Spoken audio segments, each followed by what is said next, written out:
दोस्तों, आप सब लोगों का स्वागत है मेरे YouTube चैनल ज्ञान गंगा पर। आप सब लोग कैसे हैं? चलिए दोस्तों, शुरू करते हैं क्लास, है ना।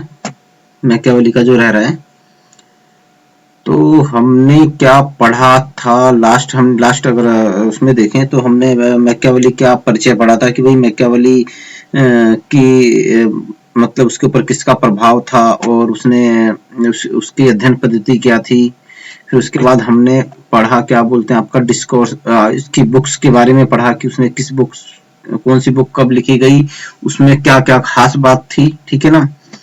उसके बाद हमने प्रिंस के बारे में काफी चीजें यहाँ पे हमने देखी, ठीक है ना। प्रिंस के कितने अध्याय हैं, कितने भागों में है और किससे प्रभावित है ना। और फिर उसके बाद मैकियावेली की राजनीति से और नैतिकता संबंधी विचार हमने पढ़े। और अब हम पढ़ेंगे मैकियावेली के मानव संबंधी विचार, ठीक है ना दोस्तों। क्या पढ़ेंगे? मानव संबंधी विचार पढ़ेंगे। तो 1 मिनट का टाइम देना दोस्तों।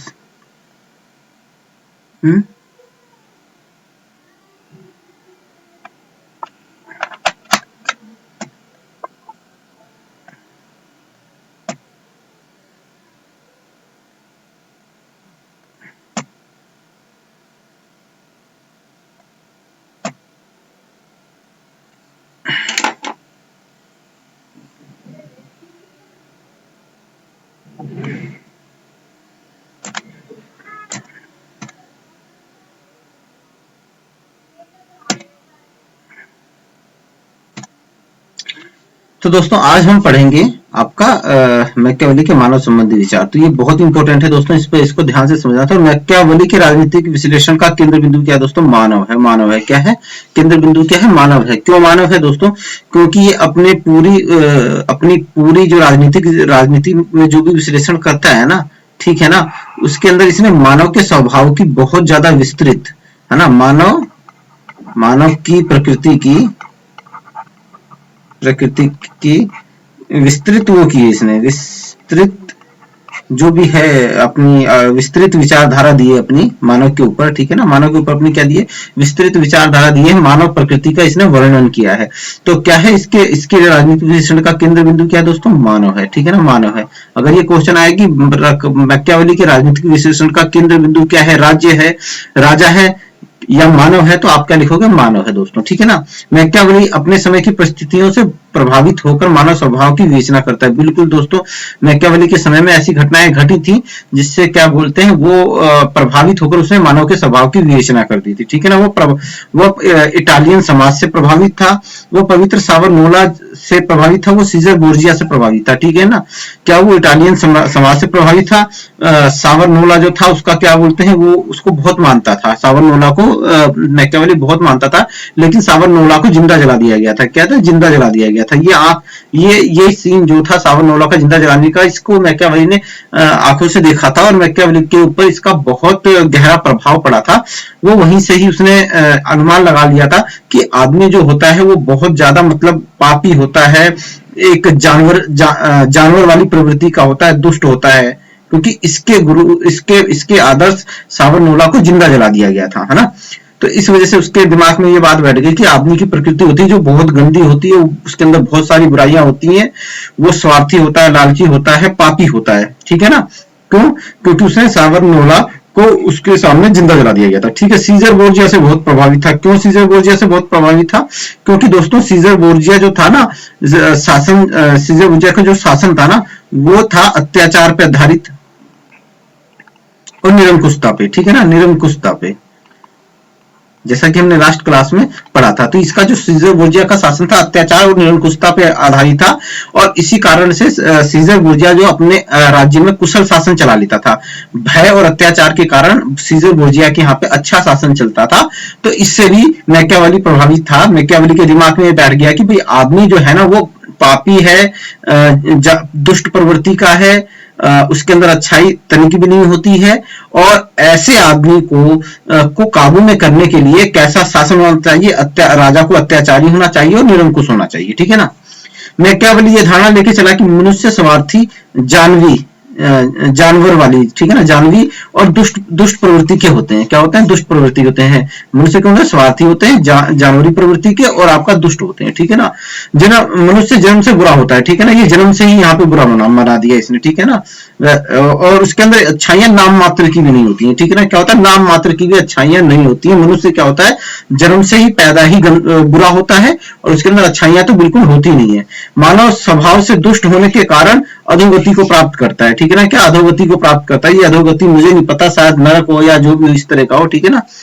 तो मनुष्य सामाजिक और राजनीतिक क्रियाओं का स्रोत स्वार्थवाद है, ठीक है ना। इसमें क्या है कि भाई मानव जितने भी कार्य करेगा ना, मानव अपनी जिंदगी में जितने भी कार्य करेगा उस क्रियाओं का स्रोत क्या है? वो स्वार्थ है, उसका अपना हित है। ज्यादा से ज्यादा पैसा इकट्ठा करना, ठीक है, ज्यादा से ज्यादा ताकत इकट्ठा करना, पैसा इकट्ठा करना, ये क्या बोलते हैं? ये मानव की क्रिया के कार्यों का क्या है? यही स्रोत है, ठीक है ना। अगर स्वार्थ नहीं रहेगा तो मानव की जो सामाजिक और राजनीतिक क्रियाएं हैं वो बढ़िया होंगी, ठीक है।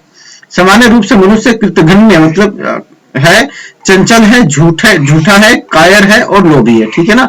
सामान्य रूप से मनुष्य में क्या है कि वो आपका कोई मतलब आपका कर्तव्य पालन नहीं करेगा, वो चंचल होगा, मतलब उसका मन इधर उधर हरदम भटकता रहेगा, वो झूठा होगा, वो और कायर होगा, वो डरा मतलब कायर होगा, हिम्मत नहीं दिखाएगा, बहादुरी नहीं होगी उसके अंदर, वो लोभी होगा, पैसे का लालची होगा, ठीक है ना। मनुष्य तभी तक आपका साथ देता है जब तक आप कामयाब हो, ठीक है ना। बहुत बड़ी बात कही दोस्तों, आज भी ये बात सही है। आपके जो फ्रेंड आपके दोस्त हैं तब तक आपका साथ देते हैं जब तक आप कामयाब होते रहते हो। जिस दिन आपकी उल्टी गिनती चालू हो जाती है ना, जिस दिन आपको जरूरत पड़ती है ना, वो गायब हो जाते हैं। जैसे कि आपका कोई साथी है, आपके पास पैसे हैं तो वो आपके आगे पीछे घूमेगा, आपके संग घूमेगा, खाएगा पिएगा, मौज मस्ती करेगा। लेकिन अगर आपके साथी को जैसे पता चलेगा ना कि आपको 5,000 रुपए पैसों की जरूरत है तो वो आपसे तुरंत गायब हो जाएगा। वो बहाना लगा देगा, कहेगा नहीं यार मैं तो दिल्ली में नहीं हूँ, या मेरी मम्मी बीमार हो गई, पापा बीमार हो गया, मेरे को सैलरी नहीं मिली।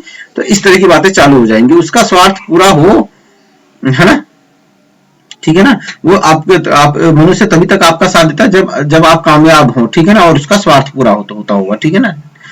ये किस अध्याय, इसने प्रिंस के अध्याय 17 में लिखा है, ठीक है ना। तो ये बात याद रखना कि मनुष्य तभी तक आपका साथ देता है जब तक आप कामयाब हो और उसका स्वार्थ पूरा होता हो। तो ये किस अध्याय में लिखा गया? अध्याय 17 में लिखा गया साथियों, ठीक है।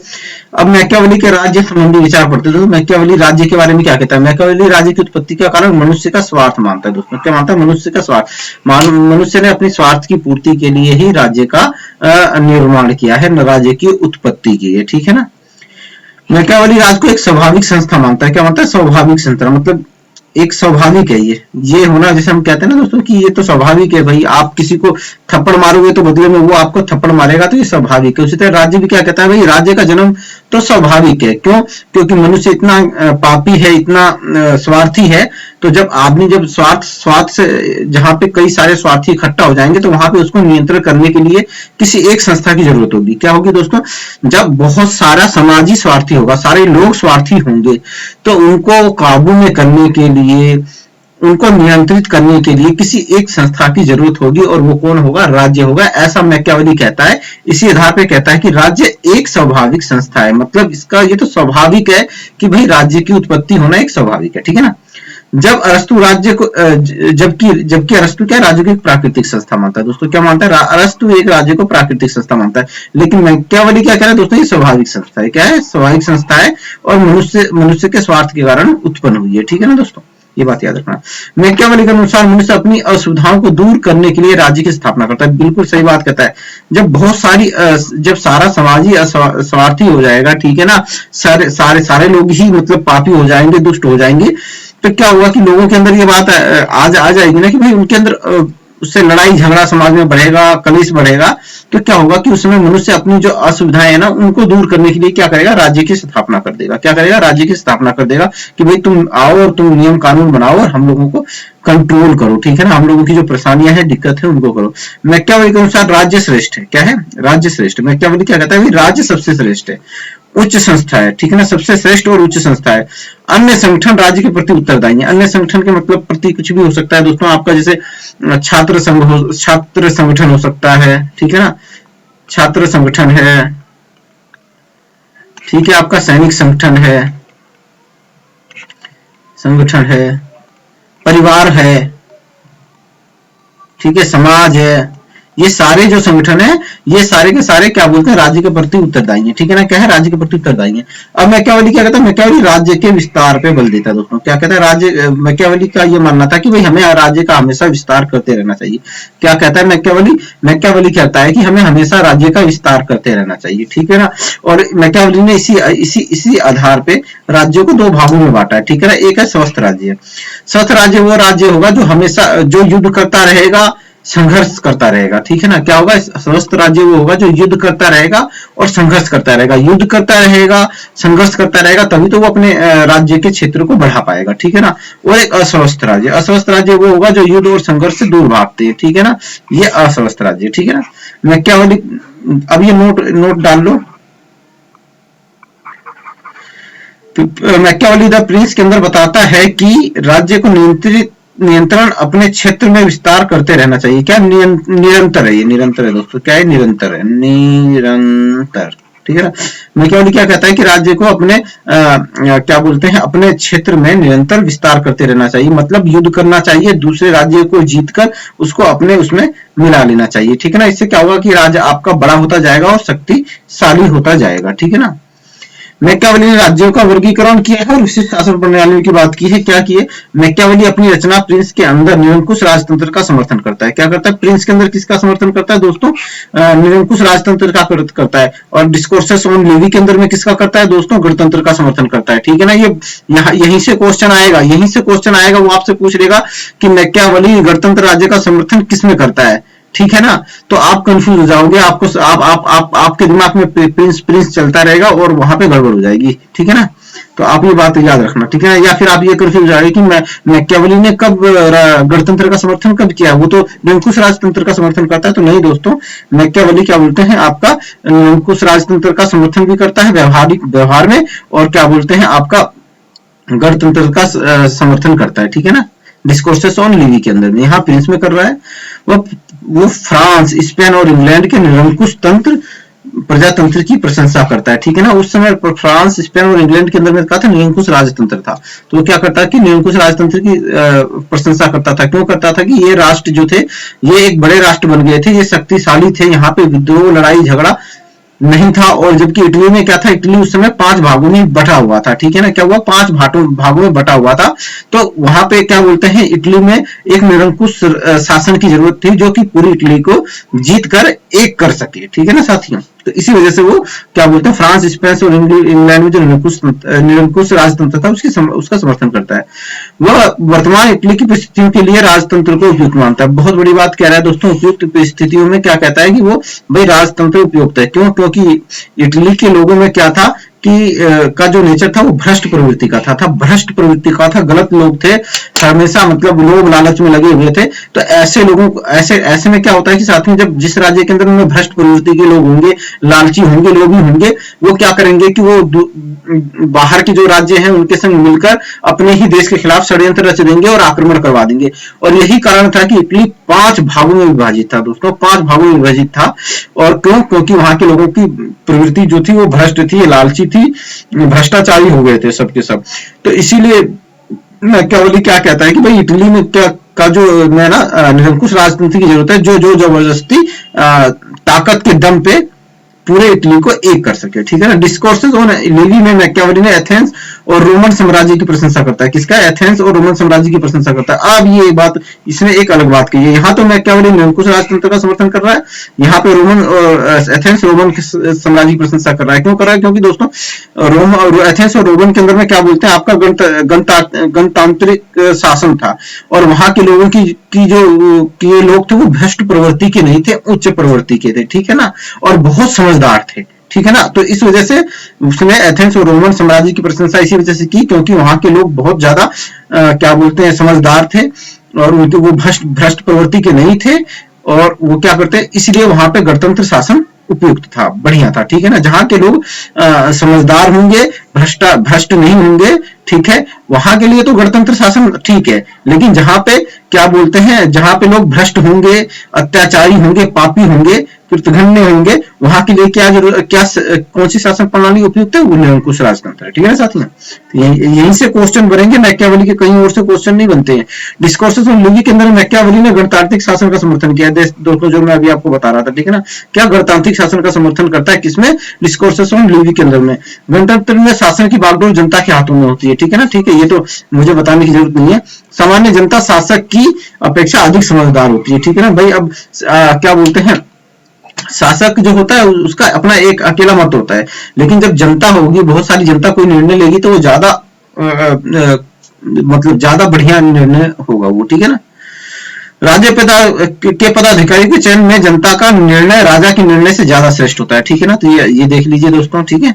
गणतंत्र में राज्य का स्वरूप समय अनुकूल होता है, जबकि राजतंत्र में समय अनुकूल नहीं होता। दोस्तों क्या होता है कि गणतंत्र जो होता है ना, गणतंत्र में जैसे ही मान लो अगर कोई परिस्थितियां बदलती रहती हैं दोस्तों, ठीक है ना, क्या परिस्थितियां बदलती रहती हैं। आज हम मोदी साहब क्या बोलते हैं, हमारे देश के प्रधानमंत्री है, तो आज हमें जो चीजें चाहिए, अब कोरोना से पहले चले जाते हैं। कोरोना से पहले हमारी क्या डिमांड थी कि हमें रोजगार चाहिए, हमें क्या बोलते हैं आपका शिक्षा चाहिए, स्वास्थ्य चाहिए, हमारी ये डिमांड थी, ठीक है ना दोस्तों। लेकिन जैसे ही कोरोना आया तो क्या हुआ कि अचानक मांग बदल गई, हमारी मांग डिमांड चेंज हो गई। अब हमें वैक्सीन चाहिए, हमें दवाई चाहिए, हमें स्वास्थ्य के बारे में चाहिए, ठीक है ना। ये हमारी डिमांड कितनी तेजी से चेंज हो गई, क्यों, क्योंकि परिस्थितियां चेंज हो गई, समय टाइम चेंज हुआ, तो हमारी जो जरूरत है वो भी चेंज हो गई साथियों, ठीक है ना। तो जब गणतंत्र शासन होगा तो गणतंत्र शासन में क्या होता है, जैसी परिस्थितियां चेंज होती हैं तो गणतंत्र शासन परिस्थितियों के हिसाब से अपने आप को चेंज कर लेता है, ठीक है ना। अब क्या है कि अब देखो सारे काम अलग, सबसे पहले सबको वैक्सीन दी जा रही है, सबको वैक्सीन दी जा रही है, ठीक है ना। तो भाई जिसको जो पहले डॉक्टर को दी जाएगी नंबर वाइज, जैसे कैसे क्या करना है, वैक्सीन, ठीक है ना, सबसे पहले। बाकी सारे काम भाड़ में, शिक्षा गया भाड़ में, ठीक है ना, कोई स्कूल क्लास कॉलेज कुछ भी नहीं हो रहा है, ठीक है ना। बाकी और चीजें गई भाड़ में, सबसे पहले क्या, वैक्सीन। तो क्या ये गणतंत्र राज्य में का स्वरूप जो होता है वो समय के अनुकूल चलता है दोस्तों, ठीक है ना। आज मान लो कल को अभी कोई हादसा हो जाए, कोई प्राकृतिक आपदा आ जाए, तो फिर कोरोना वैक्सीन वगैरह सब गया भाड़ में, पहले वहां के लोगों को सुविधा दी जाएगी, कोई नया कानून बना दिया जाएगा, कुछ बना दिया जाएगा और उन लोगों को सुविधा दी जाएगी। तो ये होता है, जबकि राजतंत्र में नहीं होता है। राजतंत्र में राजा का चलता है, राजा कहेगा ठीक है तुम्हें कोरोना हो रहा है, मुझे तो नहीं हो रहा है ना, ठीक है, जब आएगी वैक्सीन आराम से काम करेंगे, ठीक है ना। तो ये चीज होती है सर, ये होती है, ठीक है ना। गणतंत्र में राज्य का स्वरूप क्या होता है, समय के अनुकूल होता है, जबकि राजतंत्र में समानुकूल नहीं होता है, ठीक है ना। शासन प्रणाली कौन कौन सी है, राजतंत्र बताता है, कुलीन तंत्र बताता है, वैध प्रजातंत्र बताता है, तानाशाही बताता है, धनिक तंत्र, प्रजातंत्र। ये सारी शासन प्रणालियां मैंने आपको उसमें अरस्तु वाले में करवा दी है, ठीक है ना। तो ये मैं आपको नहीं करवाऊंगा। मिस्री सरकार जो होता है, मिस्री सरकार के बारे में बोलता है, ये क्या बोलता है, गणतंत्र और राजतंत्र का मिश्रण बताता है आपका मिस्री सरकार, ठीक है ना। मिस्री सरकार में गणतंत्र और राजतंत्र का मिश्रण बताता है। अब देखो भाई, मैकियावेली शीर्षों के विचार से सहमति प्रकट करते हैं, क्या कहते हैं, मैकियावेली शीर्षों, ये भी एक विचारक है दोस्तों, ठीक है ना, से सहमति प्रकट करते हुए मिश्रित सरकार का समर्थन करता है। क्या होता है, सबसे पहले किसने दिया था, शीर्षों ने दिया था मिश्रित सरकार का, ठीक है ना, ठीक है, सबसे पहले नहीं दिया था, मतलब इसका ही ज्यादा माना जाता है मिश्रित सरकार में। मिश्रित सरकार का समर्थन करता है, वह मिश्रित सरकार को ही उचित और अच्छा बताता है, क्योंकि मिश्रित सरकार में शासन के अच्छे गुणों का समावेश पाया जाता है और शक्ति का संतुलन और नियंत्रण पाया जाता है, ठीक है ना। मैकियावेली गणतंत्र को शासन का आदर्श रूप मानता है, ठीक है ना। तो ये बात नोट कर लेना आप, ये बात नोट कर लेना कि मैकियावेली गणतंत्र को शासन का आदर्श रूप मानता है, ठीक है ना। क्या होता है, आदर्श रूप मानता है, ठीक है ना। आगे बढ़ते हैं दोस्तों, देखते हैं और क्या है, ठीक है। मैकियावेली की संप्रभुता संबंधी विचार। अब एक बात ये भी देख लेना दोस्तों कि मैकियावेली ने वैसे संप्रभुता शब्द का कहीं भी वर्णन नहीं किया अपनी पूरी रचना के अंदर में, लेकिन फिर भी वो जो उसका जो राजा का जो कॉन्सेप्ट है, राज्य का जो कॉन्सेप्ट है, उससे जो बातें निकल के आती हैं तो वो संप्रभुता के बहुत करीब है। क्या है, वो बहुत संप्रभुता के बहुत करीब है। इस वजह से मैकियावेली वो संप्रभुता संबंधी विचार उसके हो जाते हैं, ठीक है ना। उसने वर्णन कहीं नहीं किया है, देखो ये कहीं नहीं वर्णन किया है उसने, परंतु राजा की शक्तियों का वर्णन अवश्य किया है।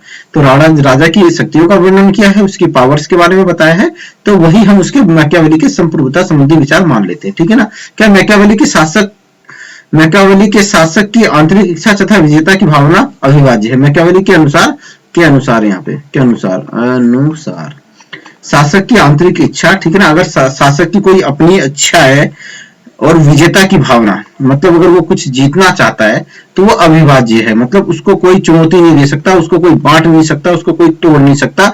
मैकियावेली के शासक के अनुसार शासक की जो आंतरिक इच्छा है वो और विजेता की भावना, युद्ध में जीतने की भावना अविभाज्य है, उसे कोई चैलेंज नहीं कर सकता, उसे कोई नहीं तोड़ सकता, ठीक है। शासक को किसी भी प्रकार की बाहरी और आंतरिक विधि द्वारा बाध्य नहीं किया जा सकता दोस्तों। तो बहुत बढ़िया बात कहता है कि शासक, मैकियावेली कहता है जो शासक है ना वो अपने आप में स्वतंत्र है कोई भी निर्णय लेने के लिए, कोई बाहर का आदमी उसके निर्णय को प्रभावित नहीं कर सकता है, कोई अंदर जो कानून राज्य के अंदर की कोई विधि है वो भी उसको बाध्य नहीं कर सकती कि तुम ऐसा मत करो, ठीक है ना। क्या कि कोई भी बाहर का आदमी मतलब राज्य से बाहर का आदमी, चाहे वो कोई राजा ही क्यों ना हो, वो भी शासक शासक को बाध्य नहीं कर सकता किसी काम या किसी निर्णय को करने या ना करने के लिए, ठीक है। और अंदर की अगर पहले से कोई परंपरा या कानून चला आ रहा है, वो कानून भी राजा को शासक को या राजा को बाधित नहीं कर सकता है, रोक नहीं सकता है कुछ क्या करना है क्या नहीं करना है उसके लिए, ठीक है ना।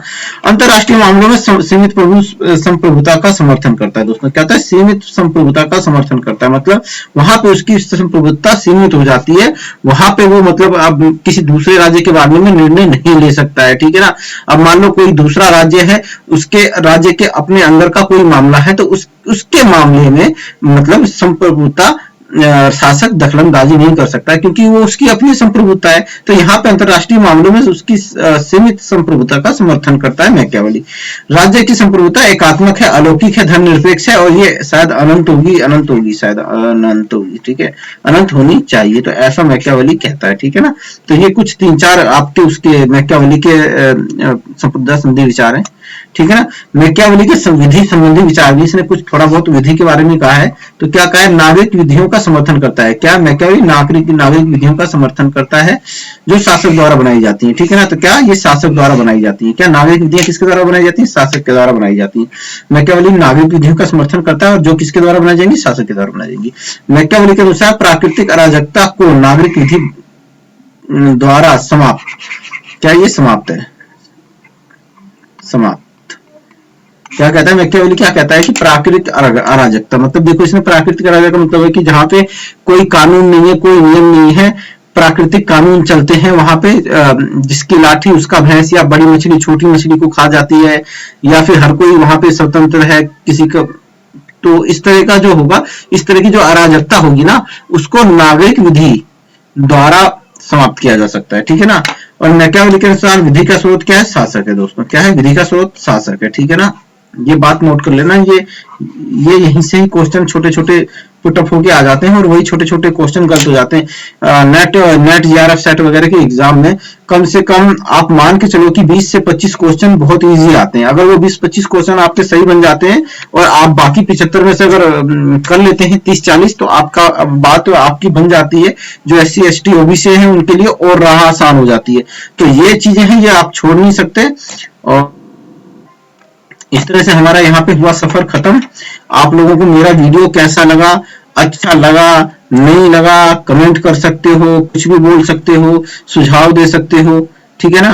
और क्या बोलते हैं, अगर आपको मेरा वीडियो वाकई में अच्छा लगा तो प्लीज आप ज्यादा से ज्यादा लोगों तक ये वीडियो पहुंचाइए, ज्यादा से ज्यादा लोगों को शेयर कीजिए, ठीक है ना, ताकि ज्यादा से ज्यादा लोग जुड़े। तो एक लाइव क्लास चालू कर देंगे ना, लाइव क्लास में फिर बहुत अच्छा डिस्कशन भी करेंगे, ठीक है ना। और आप क्या बोलते हैं, एक मिनट, स्लाइड शो। तो दोस्तों ज्यादा ज्यादा लोगों को सब्सक्राइब करवाएंगे ना, तो फिर पता क्या लाभ हमें ये होगा कि मतलब लाइव क्लास चालू कर देंगे। लाइव क्लास चालू कर देंगे तो आपको जैसे कोई डाउट है, कोई प्रॉब्लम है, कोई आपको कोई टॉपिक समझ में नहीं आ रहा है तो आप कमेंट्स में लिख देंगे तो मेरे को पता चल जाएगा कि हाँ आपको समझ में आया या नहीं आया, ठीक है ना। और आप क्या बोलते हैं, मेरे टेलीग्राम चैनल पर जुड़ सकते हैं, @ क्या है आपका, पॉलिटिकल सॉल्यूशन।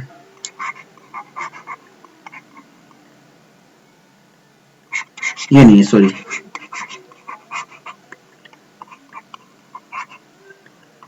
सॉल्यूशन, ठीक है ना।